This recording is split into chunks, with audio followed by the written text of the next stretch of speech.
Hello everyone, Sotius here from FragMix, and today I'm going to give you my first impressions on Titanfall. Now the first thing I want to say is I absolutely love this game. This game is amazing, but don't take my word on it because that could just be a launch day hype. But this game is so fast paced, it is unbelievable. Now usually I hate round-based games like Call of Duty and Battlefield, but this one I can get used to. It's so fast paced and I'm actually good at it, which makes a change. Now this game does something rather unique that I have never heard any game doing before. The whole campaign is completely multiplayer and there is no single player aspect to this game whatsoever. Well, besides the training, but you don't know how that goes. And from what I can tell, the training parts are mandatory, so you have no choice but to go through them, which is a little frustrating if you played the beta and had to do the training, but it only takes about 10 minutes to do the training anyway. The campaign is entirely multiplayer. When you first join the campaign, you automatically get put in with either the militia or the IMC. Now, during the whole campaign, you go through that particular faction's story, which coincides with the other faction's story. So players on the other team are simply playing through the campaign with you. But once you have completed all campaign missions on one side, you unlock the other side, and a new Titan. I think the first one you unlock is the Strider, which is a really lightweight, really fast moving Titan. You then unlock the Heavy Armor Titan, but I can't think of the name of it right now. The graphics in this game are absolutely incredible. I did watch the Xbox gameplay trailer, and the graphics on the Xbox gameplay trailer looked pretty bad compared to the PC, I must admit. I'm sorry all you console gamers out there. Poor people. I think maybe the main selling point of this game is the simple mobility. You are able to pretty much get anywhere on the map, and it is so easy to get around, and it's absolutely incredible just being able to jump from wall to wall and climb on top of buildings and start shooting down at the enemy. It is so fun. Obviously with most multiplayer games like this, you earn new unlocks once you level up. Now I think I saw somebody have a new rank, so I'm going to compare it to the Call of Duty Prestiges. Now I'm not sure that's actually a thing, but I'm very sure I saw somebody with that, and someone else was talking about what level do you upgrade. So I'm assuming there is a version of Prestiges in this game, so once you reach a certain level, which I believe is level 50, you then start from scratch with a cool nifty title badge. I don't really see the point in it myself, but it was very, very popular in Call of Duty, so it might work and it might keep people playing. One thing I do want to say about the campaign though is you are not the main character.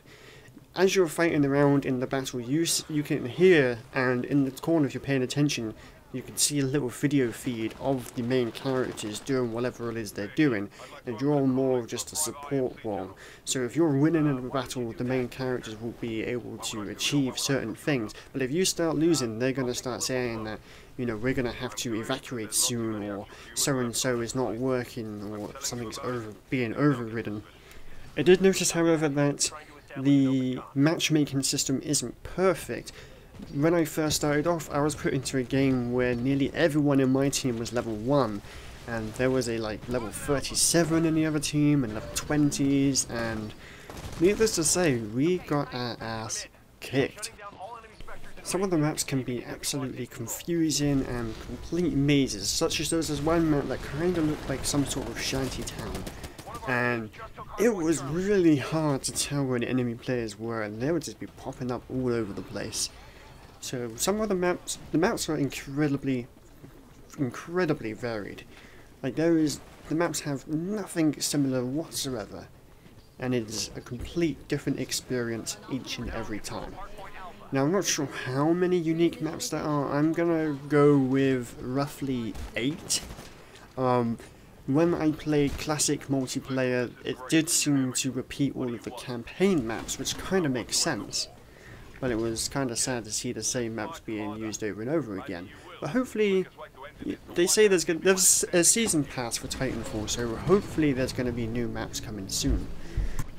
Now the only other game that really compares to the giant robots aspect of this game would be Hawken, which of course is a free-to-play game. However, the giant robots in this game are freaking amazing, and they control so easily. And it really changes the entire battlefield when you call down that mech.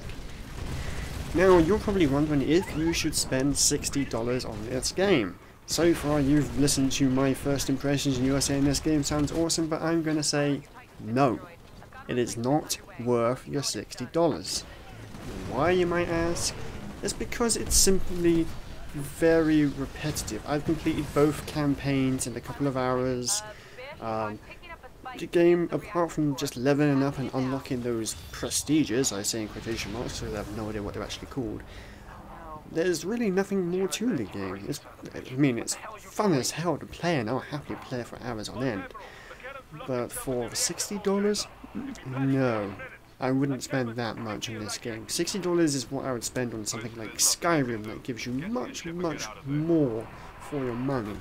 Whereas this, it kind of just, it just gives you 8 maps, and half a dozen different kind of game modes. And that's just not enough to keep you preoccupied forever. But saying that, people do spend that kind of money on games like Call of Duty, and they're just as bad. They're incredibly repetitive. So, firstly, I apologise to the fans of Titanfall for me comparing it to Call of Duty, and secondly, no, it is not worth $60, but it is a really damn cool game. And unfortunately, there doesn't seem to be much chance of the game being reduced in price in the future because it's made by EA, who we all know doesn't like to lower their prices. The pros of this game is it's a very cool game, it's very fast paced, it's incredibly fun. The whole integrating the main campaign with multiplayer is amazing, and I hope more games do that because it is so cool being able to play the main campaign with actual people. The cons of the game are that it costs too much, it is going to get repetitive sooner or later. I have not got to that stage just yet, and my girlfriend's going to hate me for spending no time with her whatsoever over the next week. So I hope this was semi-informative to you guys. Sorry if it seems a little bit rushed, I'm pretty damn eager to get back into the game. So I'm going to go ahead and end my first impressions there, people. This game is really cool, but it is not worth the money. So I'm going to go ahead and keep playing because I did buy it. Please feel free to like and subscribe if you haven't already, and I will see you guys tomorrow. Goodbye. Last time on Pokemon. Am I a boy or girl? That's a very good question. Let me just check. I'm off out, I'm going to explore the world and talk to strangers and capture weird Pokemon. Okay, son, that's fine. Cool, Mum. See you later. Hello everyone, Sotius here, and today I wanted to talk to you about a game called Anno Online.